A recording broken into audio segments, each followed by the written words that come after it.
Okay, welcome everyone. We'll start on time, 10:30.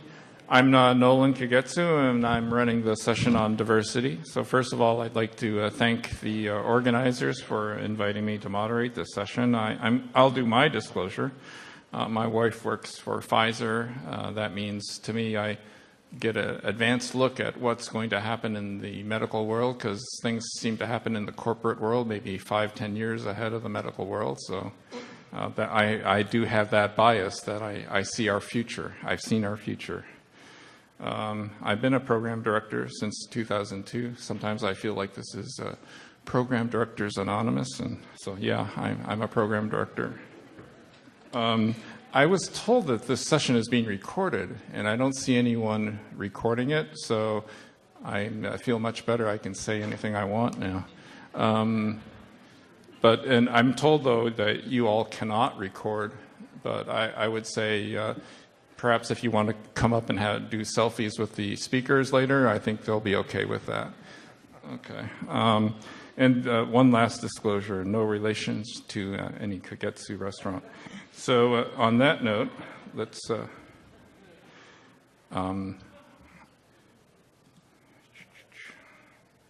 our first speaker today is Richard Gunderman, and he's a professor actually of many things. It's a long list, so I'll just say he's a professor of many things, including radiology, and he's at Indiana, and he's a pediatric, amongst many hats, he's a pediatric radiologist, and I guess one thing, I could not find him on Twitter, because I'm sure he has all sorts of profound things to say, but he's not on Twitter, so maybe that will be his next project. And one of the projects he's involved in now in Indiana is getting high school students interested and underrepresented minority high school students involved in considering medicine as a career. So I think that's a fantastic project. So here we go. Richard.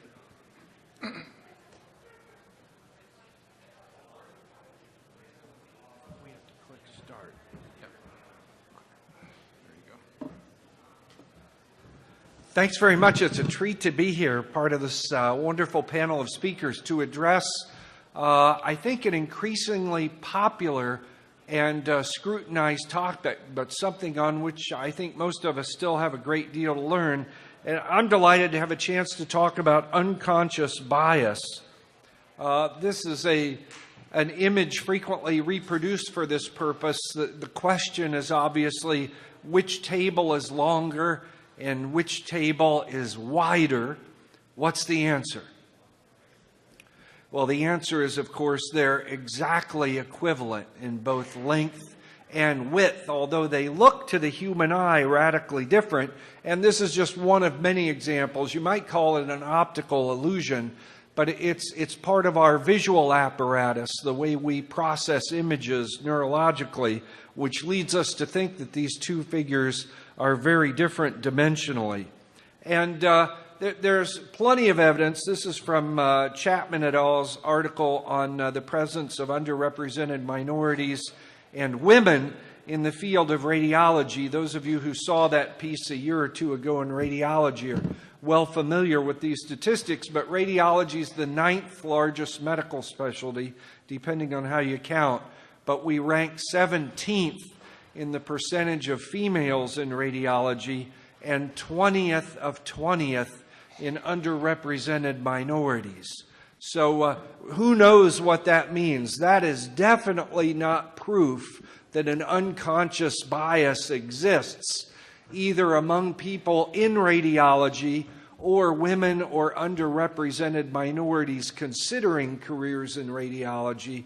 But it's a terrific point of departure for a conversation about what attracts people to radiology and how we might in the future want to make ourselves attractive to some people.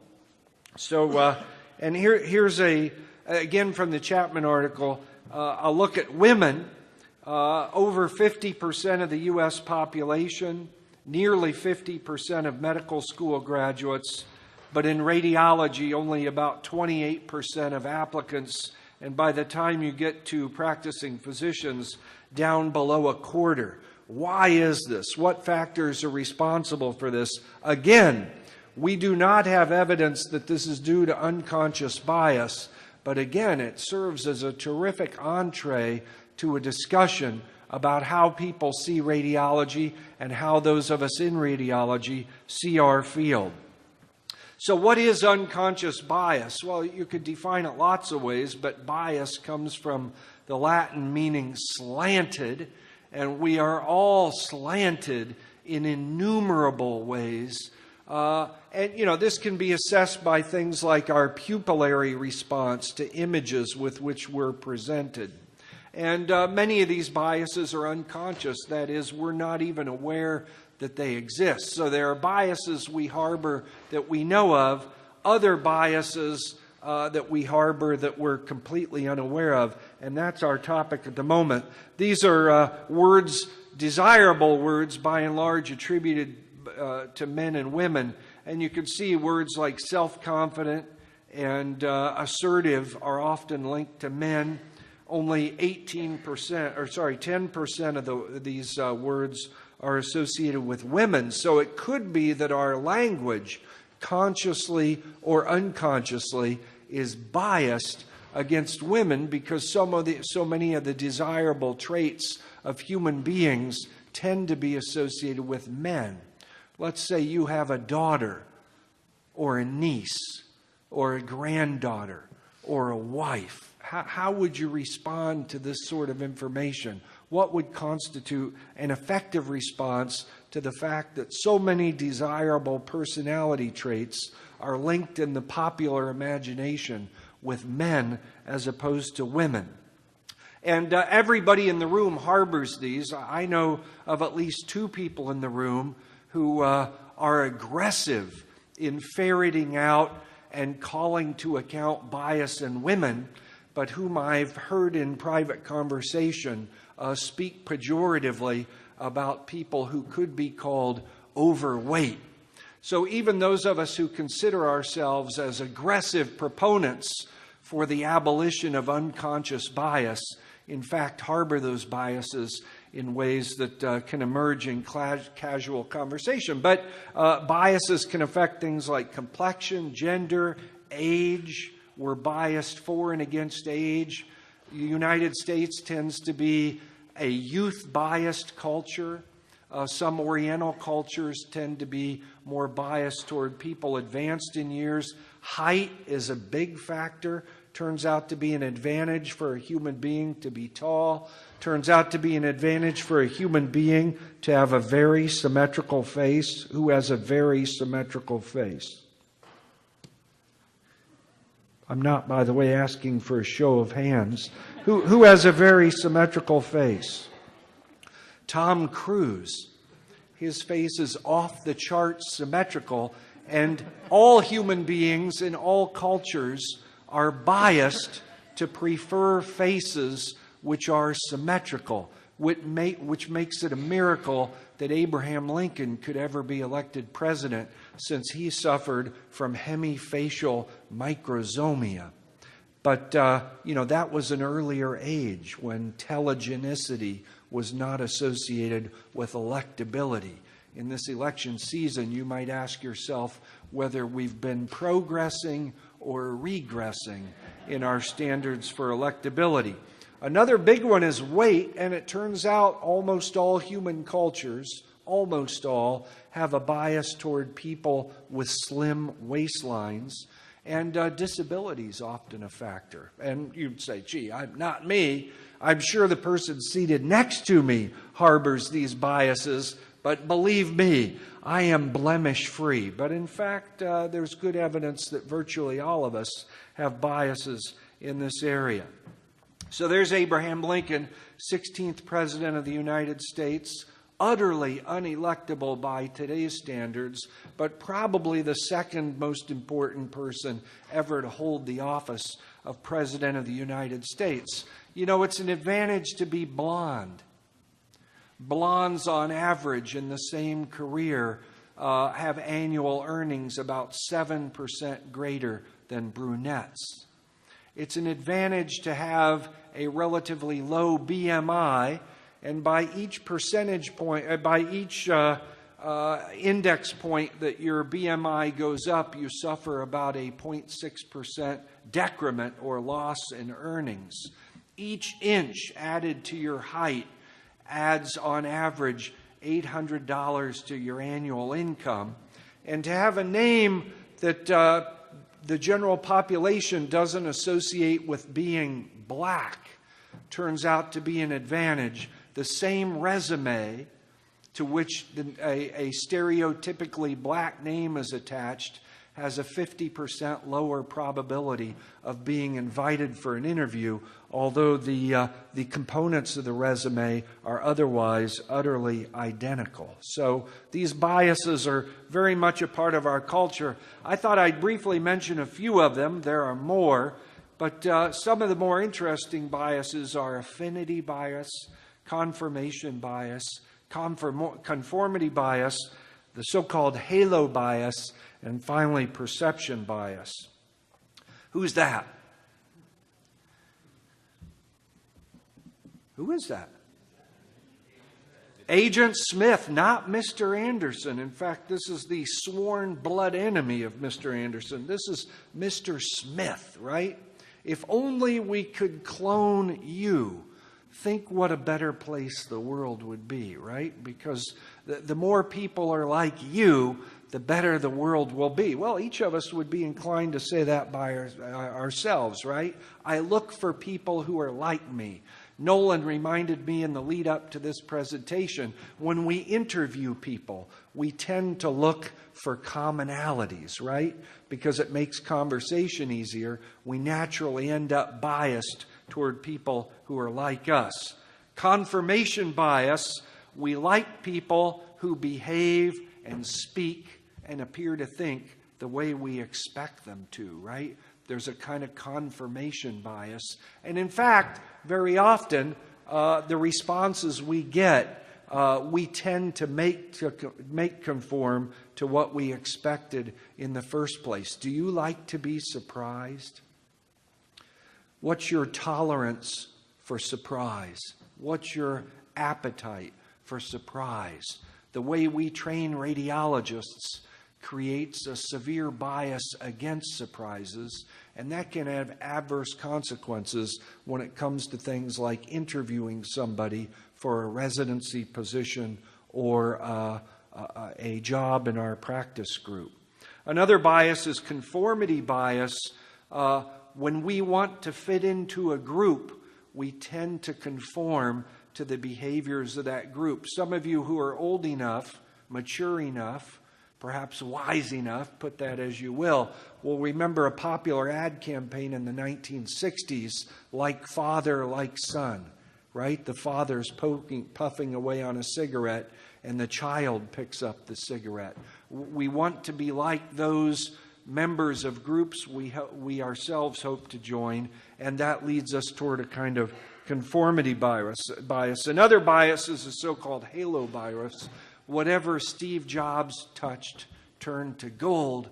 If Steve Jobs thought it was a good idea, it must have been a great idea. But in fact, sometimes the people we like don't always behave as they should. Sometimes their views aren't always ones we can, in all good conscience, support and approve of. And we need to be prepared to disagree with people. It'd be fascinating to know what percentage of the motions made before the AUR Board of Directors have at least one dissenting vote. I would suggest that at least in 90% of votes, there's not a single dissent. You know, many of our organizations tend to function as rubber stamps. We don't come to board meetings to hear lively discussions. We come to board meetings to rubber stamp proposals. And, that bias toward conforming and agreeing with people we like often impoverishes the quality of conversation in our radiology departments and our professional organizations. So many end up functioning kind of, in the worst sense, as old boys networks or echo chambers. What is your appetite for lively discussion, the frank and effective expression of alternative points of view? One of the greatest business magnates of the 20th century in the United States, Alfred P. Sloan. What's good for General Motors is good for the USA. Alfred Sloan ran General Motors. If a motion came before the GM board with no dissent, Sloan would table it until the members of the board had a chance to think it through and formulate effective objections. How many of our professional organizations operate with that kind of a modus operandi? How much better could our professional organizations in the field of radiology be if we could cultivate an openness and even appetite for more lively interchange? This is the single best image of the single most powerful allegory in the history of human civilization. It originated thousands of years ago. It's, of course, the blind men and the elephant. One touches the leg and feels the trunk of a tree. Another one touches the tail, and it's a vine. Another touches the tusk, and it's a sword. The point is, we need to touch beyond our own comfort zones and realize the phenomena we deal with on a daily basis are often far more complex than we're likely to suppose. We have a tendency to let our assumptions interfere with our objectivity. That's bad for us, but it's far worse for the organizations and the constituencies that we represent on a fiduciary basis. The people who count on us need us to do a much better job of asking hard questions. And, you would think the AUR meeting would be a great place to cultivate that kind of a virtue. So here's one of the best-known so-called unconscious biases of our day, which is that on average, women earn 78 cents on every dollar that men earn. Is that, in fact, an unconscious bias? The easy thing to do is agree. I just want to point out that it's more complex than we commonly suppose. For example, if you look at the specialty choices of women in medicine, there's a tendency to gravitate toward more generalist and lower-paying fields. Men on average work longer hours than women. Doesn't mean they do better work. Doesn't mean they're better value to their organizations, but they do work longer, and their service is less likely to be interrupted by things like childbearing and parentage. And in fact, 90% of the most hazardous jobs in the United States exhibit a vast male predominance. What does all this mean? I'm not going to purport to say, but in many cases, what we're inclined to call unconscious biases are in fact more complex, richer phenomena than we commonly recognize. Let me give you one more example. It turns out that the excess of women to men graduating from college today is about 50%. For every 40 men who graduate from college, there are 60 women who graduate from college. And in fact, that number is even higher in underrepresented minorities. What does that prove? Does that prove that college is biased toward women? That graduation requirements are biased toward women? What do we infer from that? I'm not here to say that's a good thing or a bad thing. I'm here to say what we commonly take to be unconscious bias can itself cloak even deeper biases that deserve to be examined. The unemployment rate in the United States, higher for men or women. Turns out the unemployment rate for men is 10% higher than for women. What does that mean? What bias does that manifest? Again, I'm not going to say that even is a bias, but it indicates to me that often we're dealing with complex phenomena. Our first response should not be to pass judgment, to make a blanket condemnation or proclamation. Our first response should be, gee, that's interesting. I'd like to understand that more deeply. So what can we do about unconscious biases? Well, one thing is simply to recognize that they're there in general. Second, to identify specific biases. Third, to attempt to compensate for them. I have a tendency to like people who who are like me, culturally, educationally, economically. I try to compensate for that. And finally, to refocus our attention from the things that tend to characterize our biases toward things that really make a difference. 1970s, symphony orchestras.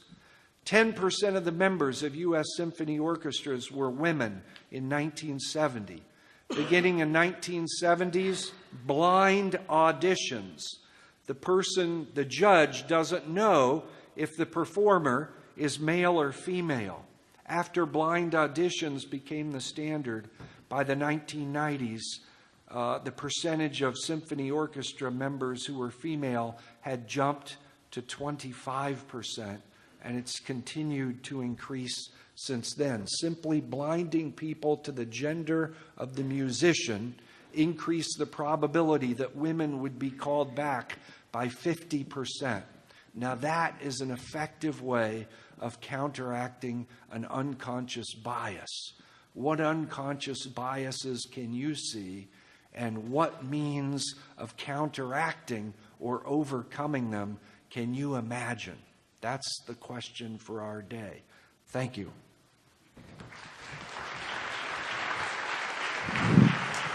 Thank you. Thank you, Richard. Our next speaker is Dr. Matt Heller. He's an associate professor at Pittsburgh. He's a body imaging person. And one of his more recent achievements, he started a RadAid chapter in his at his program, and actually he's going to be celebrating a birthday soon, I understand, so happy birthday. And is going to talk to us about IMGs and DOs. And actually, yeah, here we go.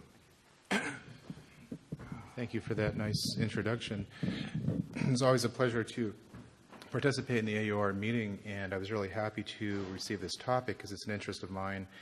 But soon after I accepted it, I had a little bit of buyer's remorse because I realized this is a really hard topic, and I don't know if I have the answers. So I also found out I was going to follow one of the most entertaining and well-respected voices in radiology after Dr. Gunderman. So I thought, well, this could be a real disaster here today. So I'm going to try my best. And my background is that I was actively a member of the Residency Selection and Interview Committee since residency, and I spent 7 years on that before becoming a program director, and I've been doing that for 3 years. And so before I even advance my slide deck, I'll tell you the three most important points today that are the take-home messages. And the first is that international medical graduates and osteopathic physicians should be actively considered for residency and looked at just like anybody else, I believe. There's a lot of talent in these populations that apply for programs. The second is, what's the wrong way to do selection of international medical graduates and osteopathic physicians? Well, there is an answer to that, and that is what Dr. Gunderman talked about, either unconsciously or consciously looking where somebody is from, the name of their school, and saying, next application, no consideration, without even looking at the person as a holistic applicant. And the third question is, how do we evaluate these applicants? And the answer to that is complex, and in 15 minutes I'm going to share with you my experience, but I don't pretend to have all the answers, so there are many ways to do that. So let's take a look. First, I'd like to disclose that I have no relevant disclosures here today. I will talk about some websites which I have no relationship with whatsoever. So let's talk about our trifold of learning objectives. First, we're going to survey the types and quality of different medical schools in some particular areas from which we draw a large number of applicants to our specialty. We'll talk about typical components of an IMG application and those that might be more useful for us to consider. And we'll talk about osteopathic medicine applicants too. If you look at the match, I think you all know that the percentage fill rate has been declining for years. Up until this year, I'm told it was only about 4% vacancy. Last year was about 14%, and the number of allopathic graduates has gone down. And this background is important because this makes the use and consideration of international graduates and osteopaths front and center, because this is a large number of our applicants and matched residents these days. Here's the data from 2015. Programs, the number of programs I think is 164 now, and the applicants are a little bit down, positions are down a little bit. But last year, 14% were open. This year, about 4%. But since the data is not fully out this year, I'm just going to use the 15 data and see who filled on match day. Well, about 58% were U.S. allopathic graduates, and that means the independent applicants made up about 30%. And of those, there's two types of international graduates, U.S. IMGs, which means that these are citizens of the U.S. who left the country for medical school and wish to return, and then the non-U.S. Applicants who are coming from other countries, and then the osteopathic physicians. So it shows us that about 1/3 of our matched applicants come from these pools. So it behooves us all to know what to look for and hopefully how to select these folks. So selection factors, there are many things we all consider. If you look at the program director survey, the number one thing was the USMLE, and rightly so. I think it does standardize one's educational summary in a way. It's a way to show that you've made an effort, that you're a good test taker. So that is a screening entity, but it shouldn't be the only thing. Other things to consider are the Dean's Letter class ranking, which is becoming more difficult because of less grades being given. And then surprisingly, number 4 was the presence of being a medical student in the United States. And so I posed the question somewhat rhetorically, is it better to take the subpar United States medical student or the young lady who scored 3rd in a class of 1,000 from Tehran University of Medical Sciences? Well, I know what I did when that decision came, and I'm proud to say that we have 5 of our 22 incoming residents in the next 2 years, 16 and 17, 5 out of 22 are international graduates. So we take a concerted effort to consider these folks. So one thing I kind of discard are transcripts. Here's a typical transcript that comes from international school. Lists the grade, doesn't even list the grades really. The percentages, they all resulted in a pass. There's no quantification here. You have really no idea what it means. Here's the diploma. This person graduated is very good. I'm not sure what that means. So I feel that grades and transcripts are very difficult, pretty much meaningless unless they're qualified or quantified. So I don't really use this too much. And everyone has their own criteria. But this one I think is especially nebulous. So then you start thinking about the schools. Well, if you don't know what the grades mean, at least pick somebody from a good school, right? And this kind of came to focus in 2003 when the ARWU came into existence, also known as the Shanghai Index or Shanghai Ranking, which was initially designed to evaluate Chinese universities but then spread worldwide. They went on to list the top 100 medical schools. So the issue with these kind of rankings, and I'm going to talk about 4 of them basically today, but there are many others, is their depth. So you list 100 medical schools, and they're all dominated by U.S. or European institutions. You get no help with the Caribbean, India, Middle East, and so on. U.S. News and World Report tried to expand this. Even so, if they list 250, only 2 South American schools are listed, none from elsewhere. There is a Middle East panel you can click on to show some rankings, but it's pretty limited. Same thing with the Times, and the notorious World University Rankings has a long list, but yet only a few speckled South American schools are listed. So any other numbers from my institution, wondering how we'd stack up and what the variability was. And you can see UPMC ranged from 14 to 42nd in the world. And I thought, well, how can I use this for some of our applicants? And I met a researcher, basically a resident in France. He wants to come to the U.S. to do residency. And he said, oh, I'm from the French UPMC. And I said, what do you mean? He said, University of Pierre and Marie Curie, UPMC. And I said, oh, okay, well, let's run the numbers on your place. And here's what it came up. So his place ranked from 55th in the world up to 150. So pretty wide variability. And my point here is that these are okay to use to get you in the ballpark perhaps, but with this spread of numbers and so on, it's something that should be taken with a big grain of salt because it's not really always reliable. Some people don't believe in them. In fact, a lot of these have come under fire for their to use in this manner because of the methodology used. You can see here a lot of these rankings are based on things that don't necessarily translate into good students. Number of Nobel Prize winners really has nothing to do with your students, research citations, and so on. In fact, there was one written about the notorious World University Rankings that said it's a, and I quote, load of old baloney based on their high reliance on reputational review. So these are something to keep in mind, but you also have to realize the methodology is not necessarily something that translates to picking a good student. So what I've also learned to do is if you have applicants from a certain country from which you get a lot of applicants to your program, you can go and search that country in itself. They often have rankings. And here's India. There are many different rankings here for India. A couple of these colleagues of mine who are Indian from these institutions sent me, and while I don't have a hard and fast rank list in my head, I've come to realize that some of them are more up towards the top than others. For example, All India Institute of Medical Sciences seems to be very high on all the lists. So this is helpful to look online and search within a country when you have a lot of applicants from there. I also met a Spanish student that rotated with us this year. He wanted to come to our place, and I had many conversations with this applicant, and I said, Juan, well, how do I know you're coming from a good school? I have no idea what the structure is in Spain. And so he showed me that you can do a literature search about countries, and you can find articles about that country and their metrics. And so in his country, these students all take a uniform national examination. They use this to rank the schools. And the ranking, although it's based on just the scores really, and there's questions about some of that methodology, it's shown consistent marked differences over 9 years. Some schools routinely outstanding and some routinely poor, and the authors of this have suggested that this is due to structural defects in certain schools rather than good and bad cohorts that come through. So I think it's helpful to realize this when you're evaluating applicants from certain schools. Juan also went on to tell me that his school is always number one, and in fact he sent me this little quote saying they won it 9 years in a row as being number one. So he actually matched with us, and he's coming to us in 2 years on an H-1B.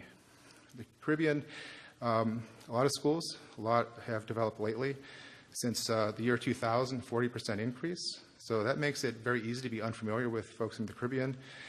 There's lots of good schools there, don't get me wrong, but there's also a lot of variability. And what I mean by that is the length of study is not terribly standardized. It ranges from 3 years to almost double that. Accreditation goes from none to almost yearly for some places. And USMLE pass rates range from pretty good to abysmal. So you have to really, I think, look at the school and find out some information about it wherever way you can. And the issue is that there's no real standardization for the Caribbean. There's no master list.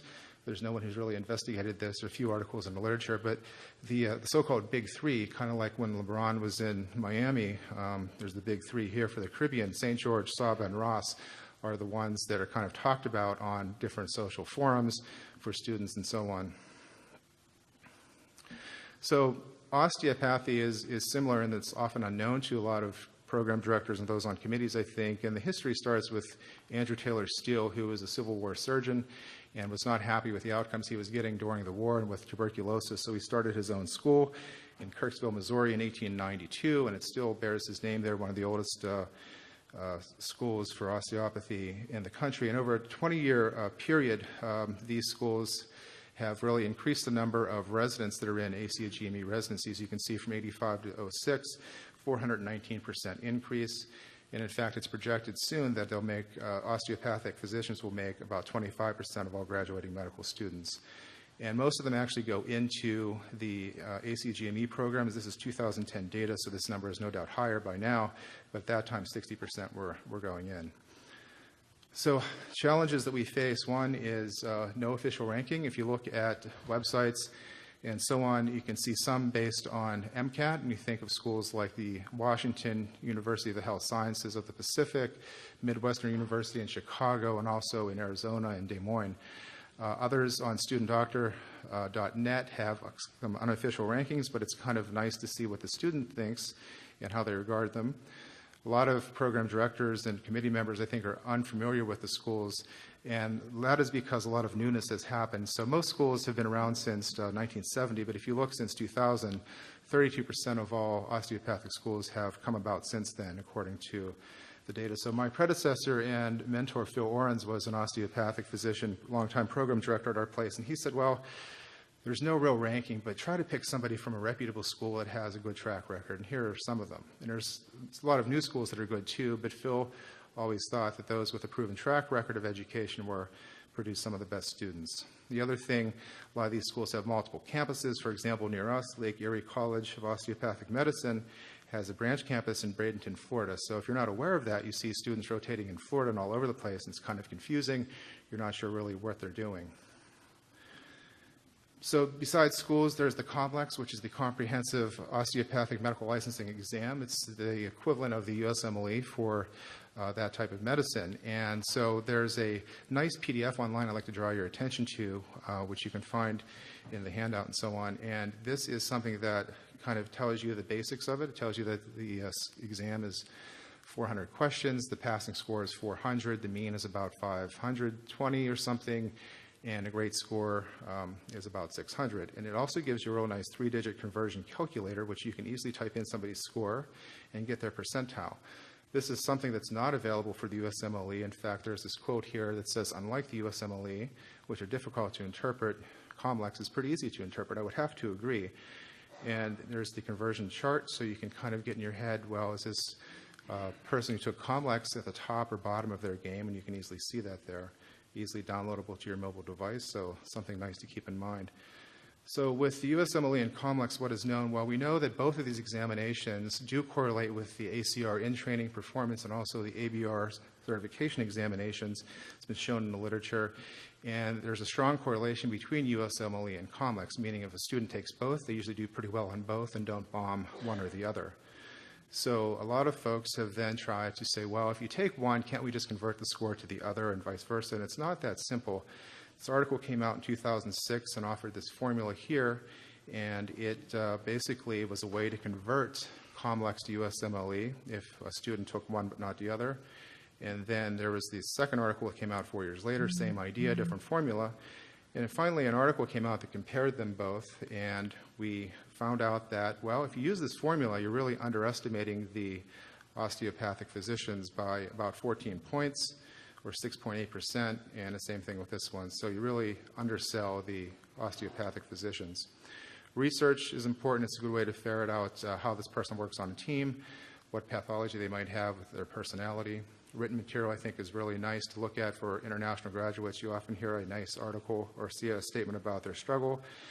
Letters of recommendation, are they the punctual resident, which is kind of what you say when you have nothing good to say about an applicant, or are they in the top 5%? So these are where it becomes more important. And then the visa issue is another one. So with that, I will stop there.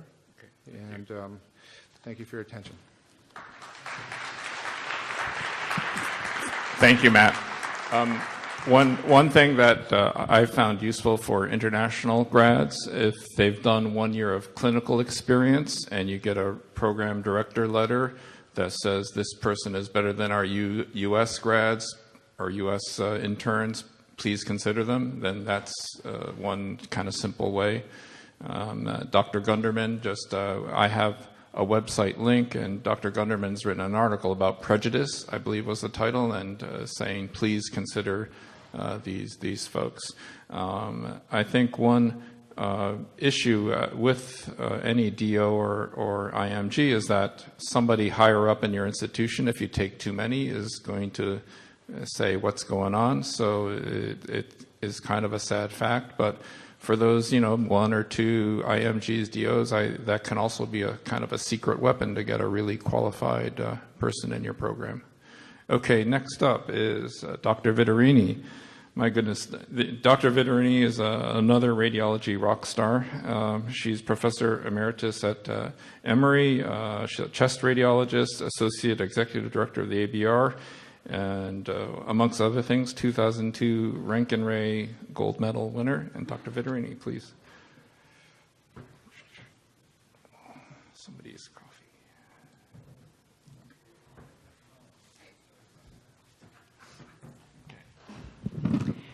Thank you, Nolan. What I'd like to do for just the next few minutes before I introduce the next speaker is to talk a little bit about ACGME-I, ACGME International, for those who don't know anything about ACGME-I. This history, ACGME-I basically started from requests from international medical schools who were looking at accreditation programs and thought that the United States accreditation program that we have through ACGME was really the best one. And in 2005, the American University of Beirut asked ACGME about the possibility of accreditation. At that point, there was nothing available, and they were told that. Then in 2009, ACGME was again contacted, this time by the Ministry of Health in Singapore, who also asked about, is there a possibility for accreditation in a system similar to ACGME? And therefore, ACGME-I was developed.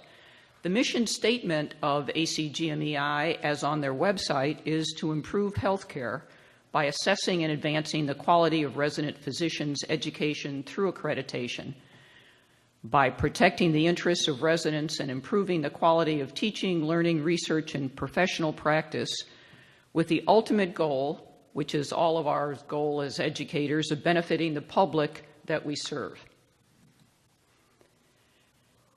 The program hopes to demonstrate that graduate medical education outside the United States meets established standards.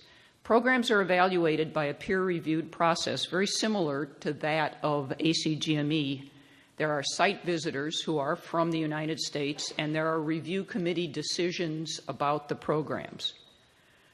Again, the aim is really to improve and publicly recognize the programs, that these programs in GME meet some international standards of educational quality.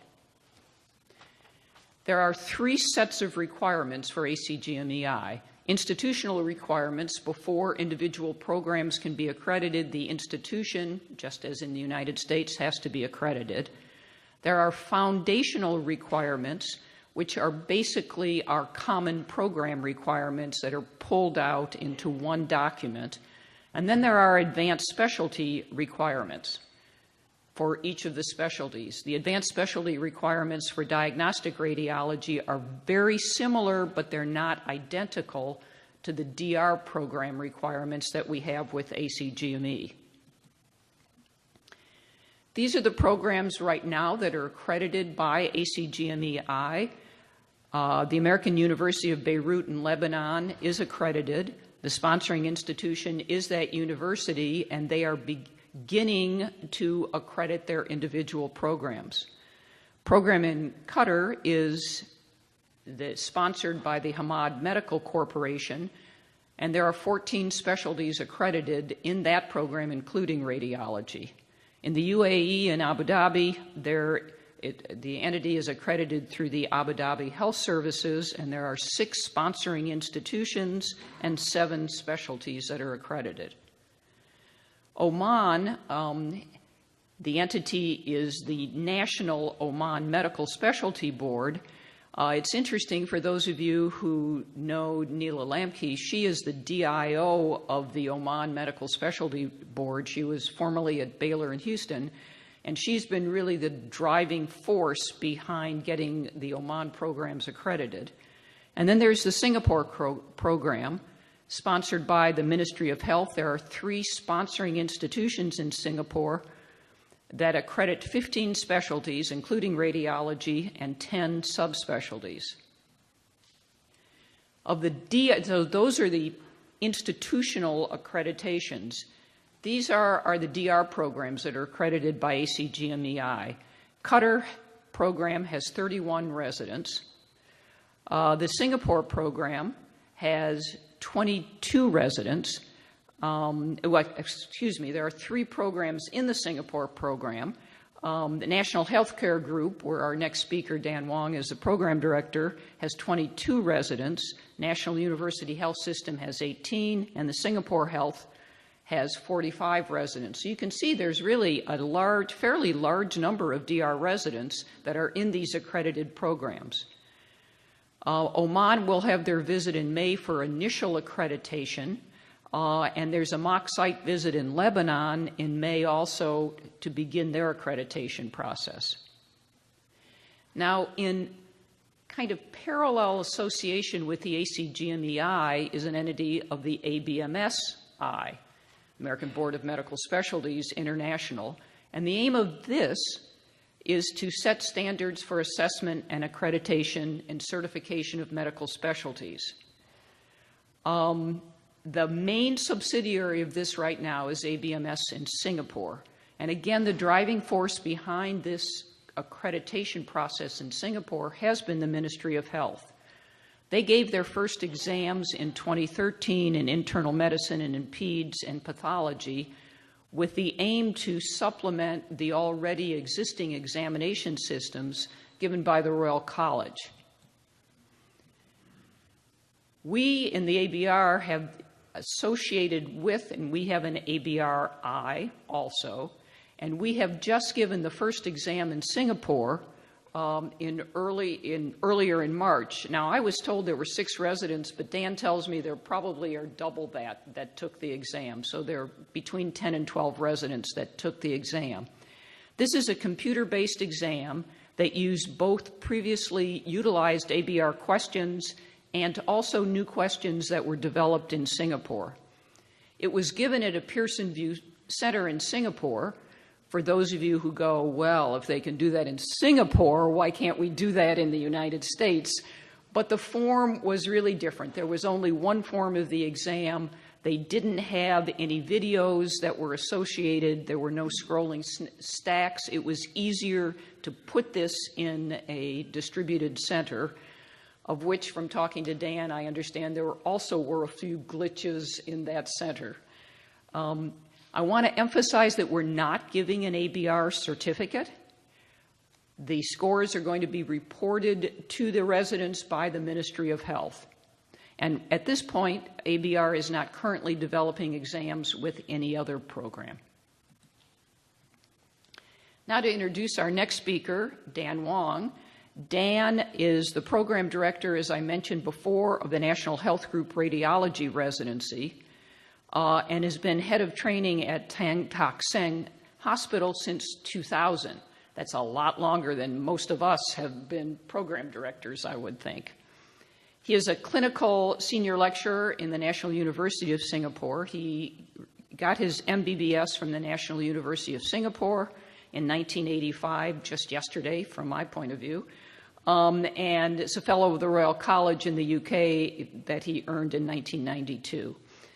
He did his residency at Tan Tock Seng and at Singapore General Hospital, His specialty is VIR, and his whole career has been in VIR and in education. He has 24 publications, 50-plus presentations and posters. And I thought it was interesting that he has participated in exam prep courses in Singapore and actually for the Indonesian National Board of Radiology. He's also participated in some of our U.S. programs at Harvard and APDR Teaching Certificate. So with that as background, I'd like to introduce Dan, who's going to talk about the Singapore experience with ACGME-I. Thank you.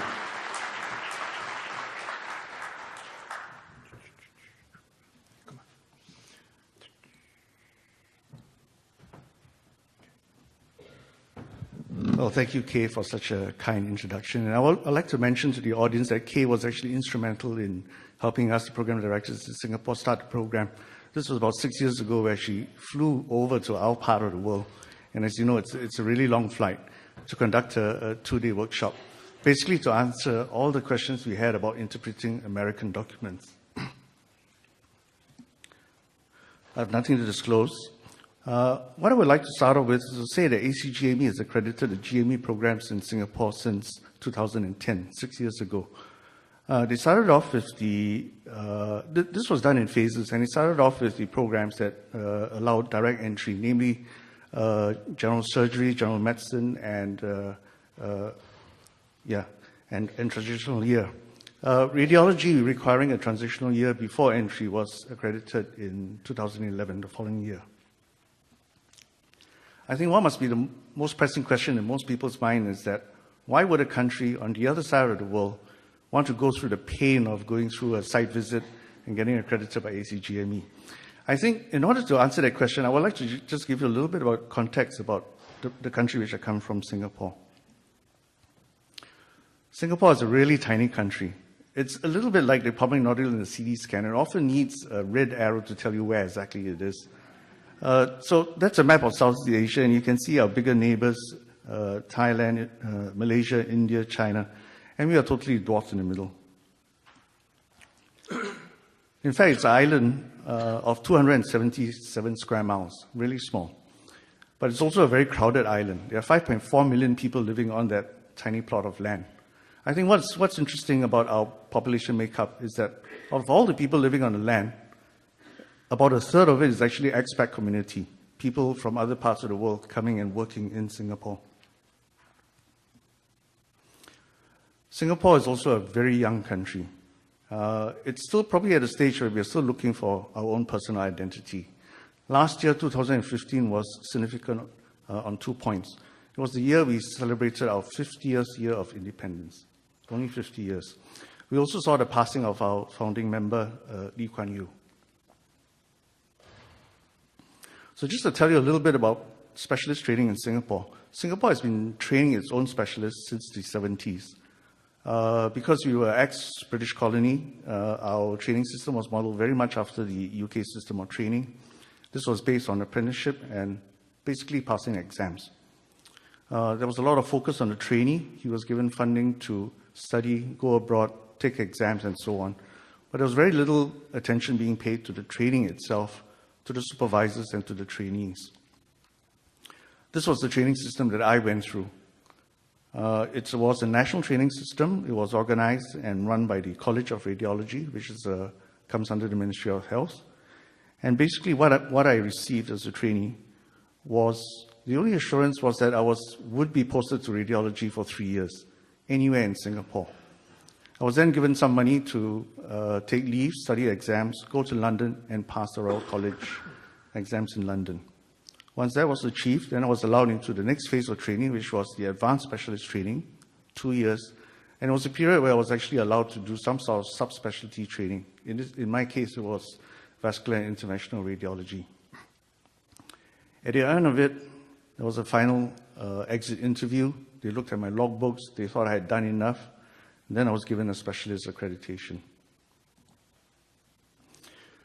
I think in the year 2006, 2007, the ministry realized there were actually big cracks in the system. They realized that the number of applicants for specialist training was actually dropping. People weren't really wanting to get trained. A lot of people were leaving the service and going into general practice. At the same time, those who actually did apply for residency training at that time, they realized that it was a big struggle to get yourself trained and qualified. There were many people that were dropping out halfway, and many people were struggling. Hence, I think they did some research and looked at the training system in other big countries such as Australia, the US, UK, Europe, etc. And he found that there was a consistent trend towards more structured and formative training.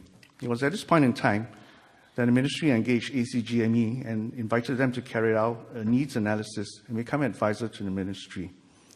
This was concluded in 2007, and after some discussion, they decided that the most efficient training system that was suitable for Singapore was the US residency training system. This was partly because it was standardized across all institutions and across, to a large extent, all specialties in the US as well. It was highly structured. It centered on formative training and with continuous developmental assessments. So in 2008, and Singapore being a small place, things can move really fast. In 2008, it was announced that the graduate medical education would be reformed and structured along the lines of the US residency model. This was implemented in 2010, 2 years later. What did this mean for us in training? Actually, basically what happened is we imported from the US an entire new system, a new framework of doing things. You can imagine this entailed huge changes. Practically overnight, there were new entities that were being formed. The GMEC, for example. Suddenly, there was a new floor being occupied by this office called GMEC. There were new terms, there were new people. DIO, for example. GMEC hired me a PC, something which I never had before. I now have 2 PCs, and as you know, they are incredible help. We had to come to grips with new terms such as the PIF.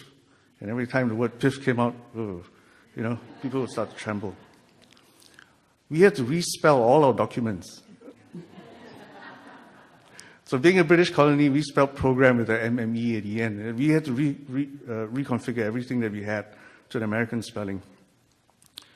Our trainees were also term residents. I mean, to us, residents is a new term. What does it mean? Does it mean that they stay in a hospital forever?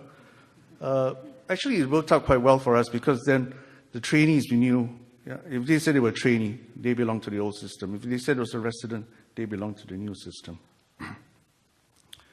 We had to reconfigure the way we taught things. We were very good at teaching medical knowledge and patient care, but the new competencies, professionalism, communication, practice-based learning, scholarly activities, system-based practice, all these things were entirely new to us. We as educators, we had to figure out what these things were. Not only figure out what they were, but we actually had to teach them as well.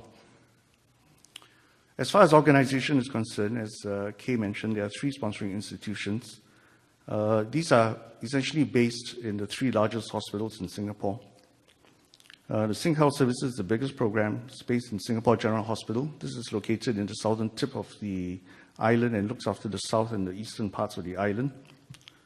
National Healthcare Group is based in Tan Tock Seng Hospital, the second largest hospital where I am working in. This is located in the middle of the island, and we look after the middle and the northern parts of the island. And the National University Hospital, which is located out in the west. So what happened to the people that were running the program in the old days? They were called the Specialist Training Committee, and they eventually evolved to become what is called the Residency Advisory Committee. I think in some ways this might be similar to your RRC, but less powerful. They act as a coordination between the 3 radiology programs, and they act as a link between us and the Ministry of Health.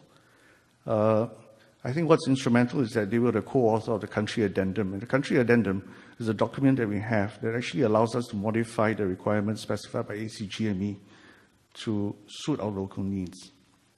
A couple of things we decided to retain from the old training system, which we thought were good, one of which was the length of training. So our residency programs still run on a 5-year training program.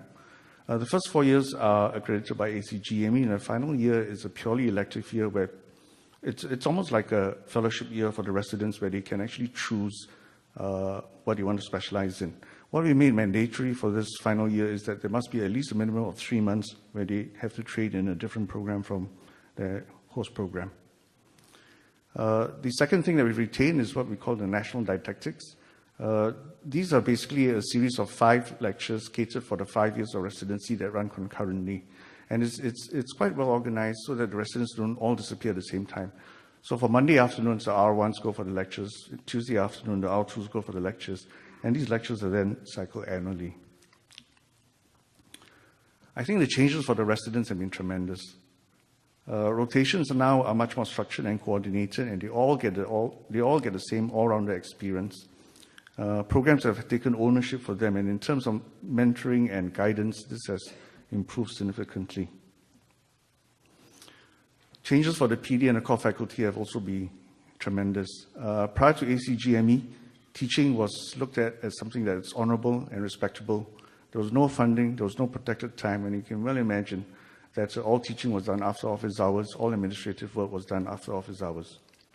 With ACGME, now there's a separation of role. I actually get funded 0.5 FTE for my duties as a program director by the ministry.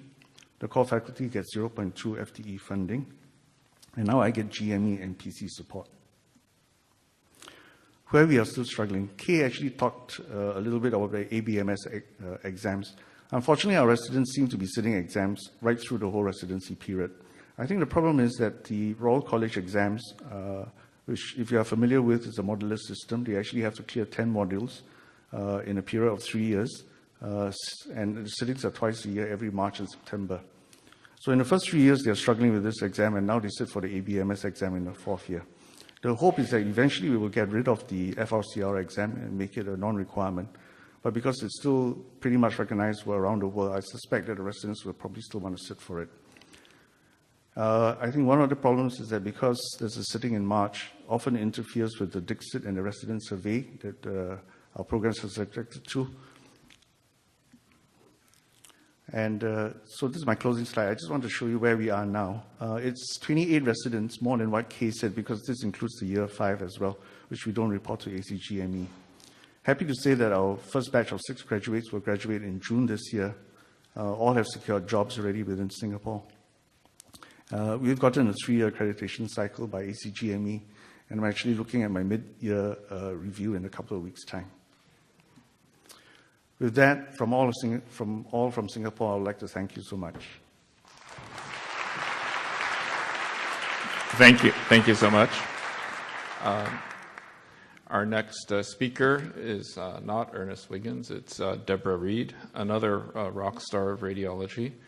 Sorry, Dr. Gunderman is also a rock star, and I would say Dr. Heller is a rock star in the making, so just not to hurt anyone's feelings. Dr. Reed is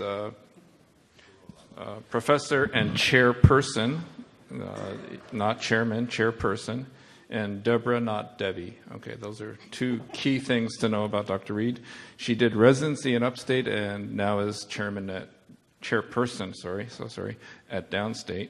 And she's a head and neck imager, and interesting story, earlier in her 4th year, she decided to become a radiologist almost unwillingly, and the rest is history.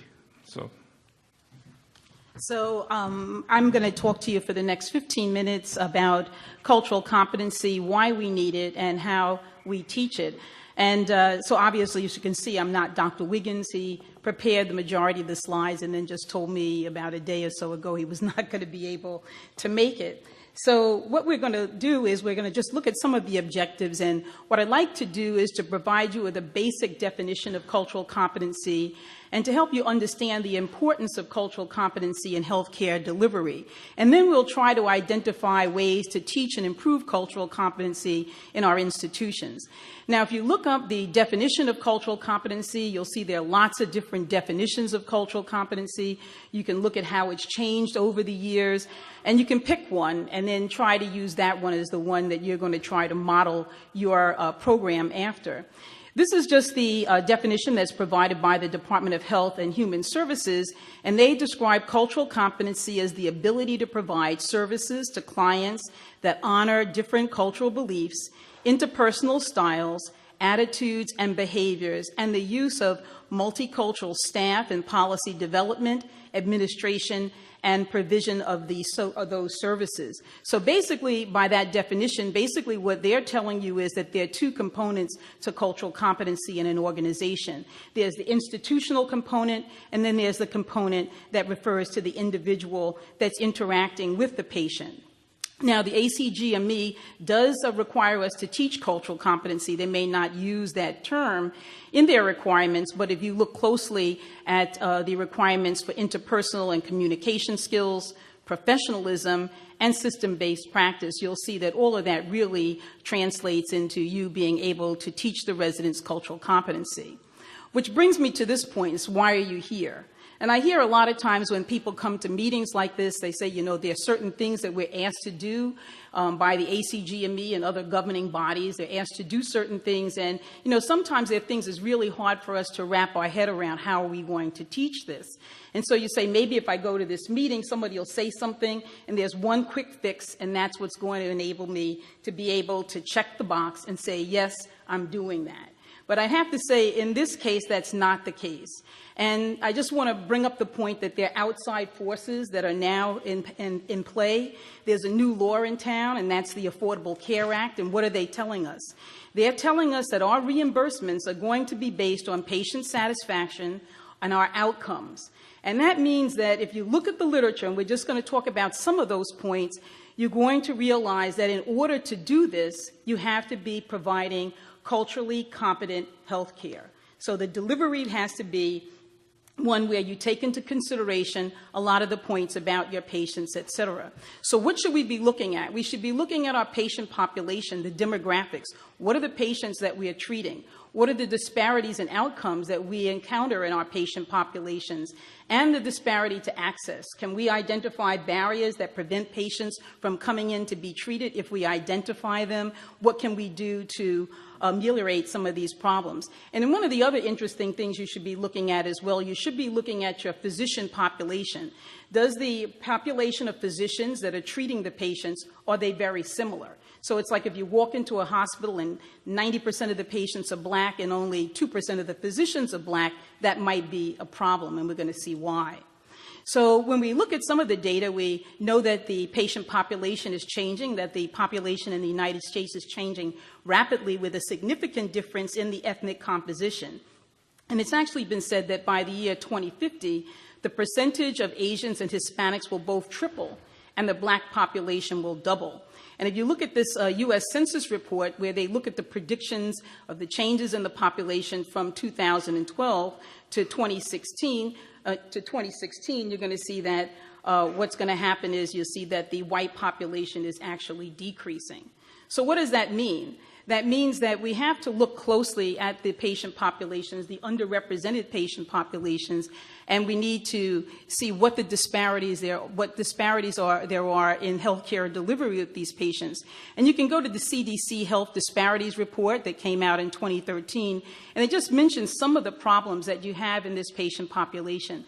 They have a higher mortality rate, the cardiovascular disease. There's more cardiovascular disease in this patient population.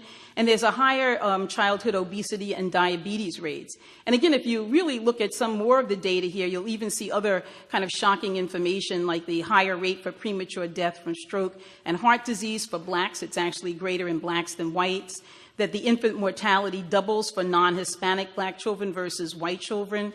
And if we look at patients, we ask patients to those to reporting of poor health, that's either physical or mental, and it is higher for women, minorities, the less educated, patients whose native language is something other than English, as well as the disabled.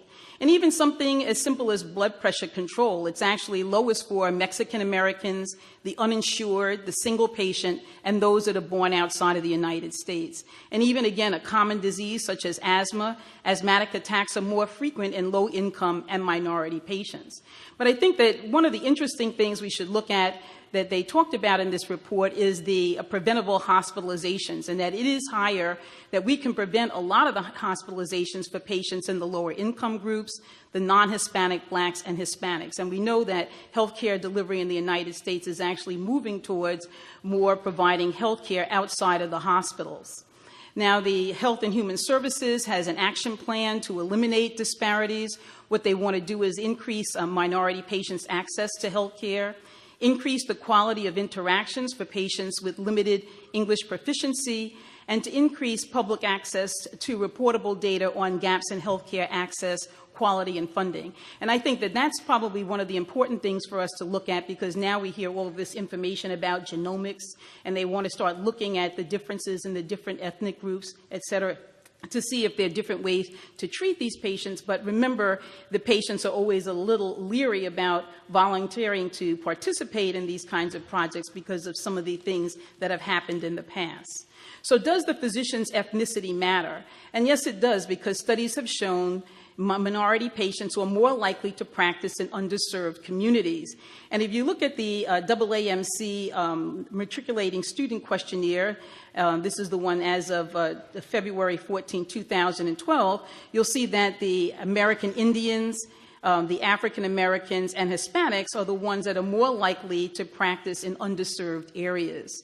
And then just crosswalk that with the AAMC report from 2014, and you'll see that it's only 8.9% of physicians identify as African American, Native American, or Hispanic. So you can see already that there's a problem. And the African Americans only account for about 4% of the patients. This study also pointed out that minority patients are more likely to experience poor patient-physician interactions, and that this is even more pronounced when there are language barriers. If you look at race and language concordance for patient and physician relationships, studies have shown that you have improved patient satisfaction, you have longer visit durations, higher patient compliance, better communication, better outcomes. So if you remember that little formula there, you'll see that this would be a recipe for making sure that you have good patient satisfaction outcomes and that your reimbursements are going to be where you would likely hope for them to be. The Institution of Medicine also suggests that there's better care for LGBT patients in gender identity concordant patients and physician relationships as well. So then why do we teach cultural diversity? Well, It improves the physician's ability to treat patients from other backgrounds. It has a positive effect on skills, knowledge, and attitudes for healthcare providers. And we have to remember a more diverse healthcare team helps to eliminate healthcare disparities. There are some educational benefits. It's going to challenge our assumptions about other ethnic and cultural groups. It's going to improve socialization across a variety of groups, and it's going to broaden our perspectives about other cultures. So how do we teach it? Well, I think the basic thing that's going to help us teach cultural diversity is by fostering diversity in the workplace. And this is probably not so much of a problem in places like New York or DC or Boston and maybe even California, but if you go to some place like Utah, it may be a problem, because in New York City and places like that, you have a very diverse patient population. You have a very diverse workforce. But in some other places, that may not be the case. So if you have a resident that's training, let's say in Utah, and that person, when they finish and they graduate, and now they're going to go work in New York City, it may be a bit of a shock to them. So that's something to keep in mind. And when we think in terms of diversity, even in the workplace, most of the times we're thinking about race and ethnicity, the sex, the age, the sexual orientation, as well as the religion. But you have to remember that, at least when we're looking at it from a patient point of view, that diversity consists of a lot of other things. Some people call them the subcultures of diversity, and that's the socioeconomic status, the patient's diagnosis, their immigration status, their barriers to communication, disability, and their access to health care. So how can we improve our diversity? Well, obviously, community outreach. If you reach out and you have projects that you're dealing with the community, you want to have recruitment not only of physicians but other staff that reflect the composition that's somewhat similar to that in the community. And when you have people working for them, you have to mentor them and you have to educate them as well. How can you train the people? Well, one way of training the workforce is to teach them about communication skills and rapport building, to teach them to incorporate shared decision makings with the patient. So you don't just give patients, you just dictate to them, this is the way it's going to be. So you do really have to work with the patients. And it can be something even as simple as teaching people how to use interpreters. So when you're using an interpreter, you don't talk to the interpreter, you don't look at the interpreter, you look at the patient. So those are some things that you can go and you can have training with that. You can have training as far as awareness of unconscious bias and stereotyping. We've actually brought people into our institution to do that with the staff. And keep in mind that there are some other resources. Usually in most institutions, there is a diversity program there. So there's a diversity program in your institution, and there are professional societies that provide modules and things that you can use to teach diversity, such as the ACR, the AAMC, actually has a diversity learning series that's available online. The Department of Health and Human Services also has things online that are available that you can use. I think they even have a test. I remember we did it several years ago, and if you apply, they will even send you updates on the reports as they come out. There are private organizations. I know at our institution, the diversity department actually had the people from the Tannenbaum Institute. They formed a relationship with the Tannenbaum Institute, and they had them come in to teach about diversity. And I think that for the physicians and the residents, they found that quite interesting, because then you're dealing with somebody that's coming in to talk about the topic, that's somebody that usually has advanced degrees in that area. And so it's a very intellectual sort of discussion that goes on. The other thing that we've done in the past is we've reached out to some of the local colleges. Let's say you want to have somebody come in to talk about the Islamic patient. You can find somebody that's getting an advanced degree in Islamic studies, and they can come in and teach. And we had somebody come in and do that, and that was very well received by the faculty and staff as well. So in summary, I think what you need to be aware of is that cultural competency plays a major role in patient satisfaction and outcomes. And as we've seen, that's going to be very important as far as our reimbursements are concerned in the future. And we need to increase diversity of the faculty and all of the staff members, not just the technician, but also the doctors, the nurses, et cetera. And you need to promote cultural competency training for all members of the staff. And keep in mind that in radiology, by and large, unless you're doing IR or mammography, the radiologist probably has very little to do with the patient one-on-one. And it's usually our technical staff and our nurses that are dealing with the patient. So those are the ones we should really be concentrating on. Participate in community outreach programs. You can have breast screening, et cetera, things like that. And remember, there has to be transparency in recruiting, staffing, and retention reporting. And that's you're usually asked to provide that information to the institution, at least on an annual basis. So I think to sum it all up is that cultural competency is good health.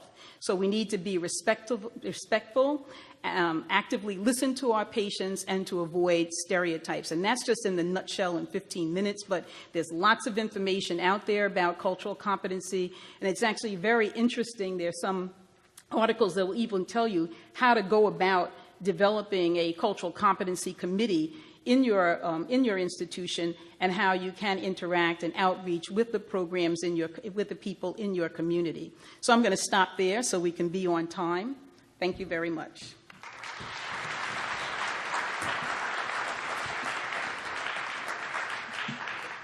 Thank you, Dr. Reed. I just wanted to perhaps show a few slides to wrap up our session, and then we can do some questions and answers. So, the case for diversity, one other thing, we'll have a poster probably up this afternoon, Diversity 3.0 and Imaging 3.0, so that's just a shameless self-promotion, please, but also a plug for diversity. I mean, there's a lot more on there if you're interested. Hopefully you're interested in the subject. So the case for diversity is basically a social justice case, right? There's an Institute of Medicine study, 2002, unequal treatment. It's just documenting the kind of shameful disparities of care and outcome amongst minorities versus other populations. And then in 2004, the Institute of Medicine says, hey, you know what? If the workforce is diverse, this is one way to address this issue. So that in a nutshell is the social justice case for diversity in the healthcare workforce. So, I mean, there's a social justice, but for some people, social justice doesn't do it. So sometimes this means more to people, right?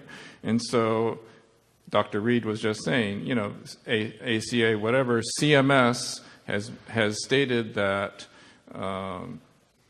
that patient experience, and if you go to the hospital, Google hospital compare, you can see the patient experience, and that's going to reflect on your reimbursement. And so people in your administration are going to be very interested in the patient experience, and you can get stars for your experience. And so to me, one avenue to improve your patient experience is have cultural competency, address these disparities of care, and have a diverse workforce.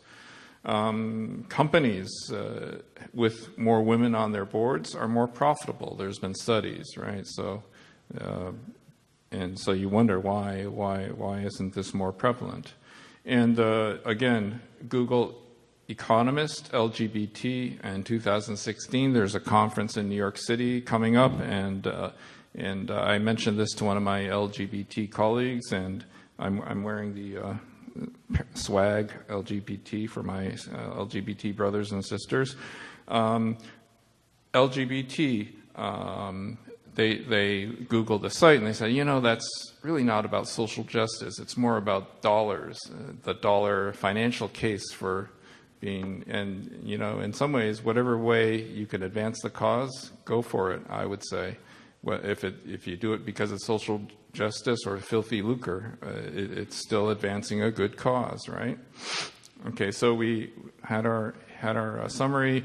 One thing I actually put in the goals and objectives of our session is to address holistic review. So Dr. Gunderman mentioned a few of the ways we can mitigate unconscious bias. Well, this is one. If you go to the AAMC website, and they talk about holistic review, and this is an article from the New England Journal of Medicine. So it's, I would highly recommend program directors read this, and you and your teams really should be kind of aware of this whole process. Many medical schools are using this to increase the number of underrepresented minorities.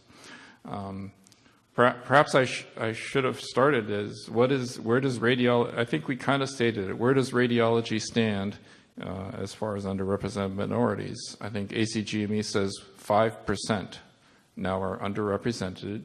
What is the population? 20%, right? So that we have a ways to go. The other plug, I mentioned structured interviews or behavioral interviews. I guess me and the fellow from Portland were the only ones in the room that do this. But actually, if you look at the literature, there's a expert on unconscious bias, Howard Ross, and he says, structured interviews actually level the playing field, and it's one technique to improve diversity within your program. So, like we were saying, if you interview and you just end up getting a first impression and, oh, that person's kind of like, we have a lot in common. Well, you have a lot in common, including the race. I highly recommend structured interviews. You ask the same questions for each applicant. It reduces unconscious bias. This is well documented, no questions. And in fact, again, Anna said there was no literature. There is, in fact, a lot of literature in the business world that's, they use this in the business world, and that's my disclosure. My wife's in the business world. She had a whole binder on the stuff. They use it, and medicine is just behind, and it's kind of sad. So confirmation bias, and just to kind of concretely emphasize that, so do you look at the applicant's folder before or after the interview or ever? So the thing with the one way when people say interviews are useless, well, what happens is you look at the folder and you kind of formulate an opinion, you interview the applicant, and you say, yeah, whatever you thought before, you're just reinforcing and confirming what you thought. So to make the interview more useful, you should have some people that interview the applicant cold, and they'll form an opinion, and then you can have someone on your team that does review the folder, because certainly you want someone to do that and follow up on problem areas or question areas.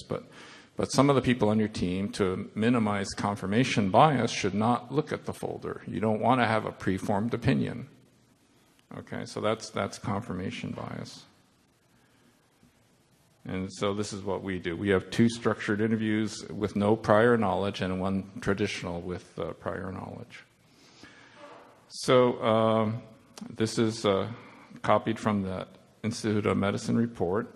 So now we have some knowledge. Now I want you all to be motivated to go do something. So what do? Here's our action item: set a goal. So the U.S. average is 20% underrepresented minorities.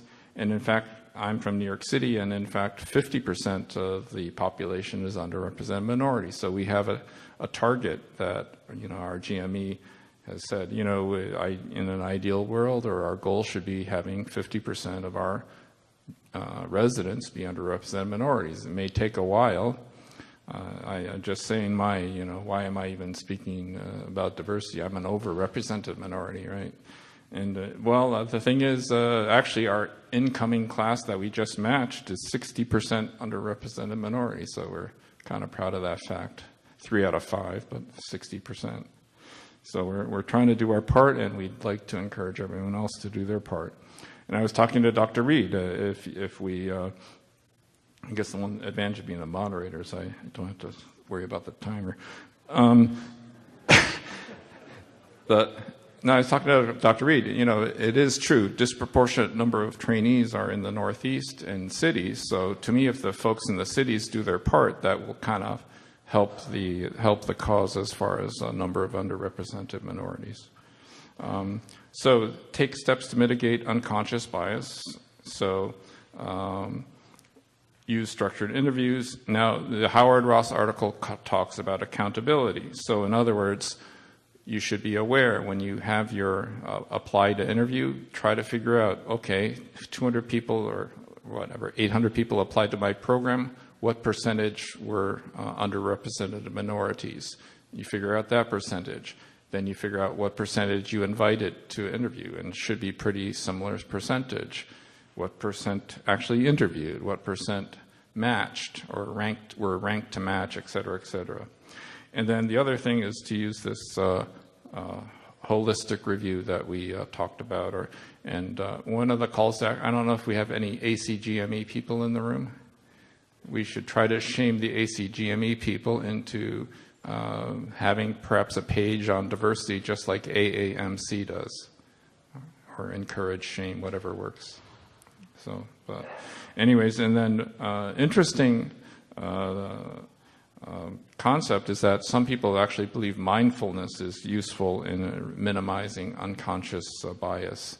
And I believe that there's a group, Be More, and if you Google Be More Gupta, you'll see this website. And these are the folks actually that presented at Dr. Reed's place, and it was kind of an interesting introduction. There's all sorts of reasons to do mindfulness, but one of them is, in fact, minimizing unconscious bias.